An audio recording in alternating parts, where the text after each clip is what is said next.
Mayor Karachi Murtaza وہاب اور metropolitan commissioner Noman Arshad کی خصوصی ہدایت پر محرم الحرام کے حوالے سے senior director land anti encroachment Imran Rajput کی زیر نگرانی district east Jamshed division main soldier bazaar road, امام بارگاہ، خوراساں کے اطراف اور نشتر پارک کے اطراف تجاوزات کے خلاف کارروائی کی گئی۔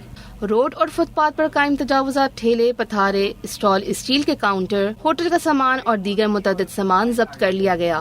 دوسری جانب ڈسٹرکٹ سینٹرل نارتھ ناظم آباد میں بھی مجلس اور جلوس کی گزرگاہوں کو تجاوزات سے پاک کرنے کے لیے خصوصی آپریشن کیا گیا۔ میئر کراچی مرتضی وہاب اور میونسپل کمشنر نعمان ارشد کی ہدایت پر senior director anti encroachment Imran Rajput کی زیر نگرانی ڈسٹرکٹ سینٹرل نارتھ ناظم آباد بفر زون 15A باب النجف امام بارگاہ کے اطراف محرم الحرام کے جلوس کی گزرگاہوں پر آپریشن کیا گیا۔ فٹ پاتھ اور سڑکوں پر رکھا سامان ہٹا کر سڑک کو کلیئر کر دیا گیا۔ کارروائی director district central, deputy director اور اسٹاف اینٹی انکروچمنٹ نے کی اور اس موقع پر علاقہ پولیس بھی موجود تھی۔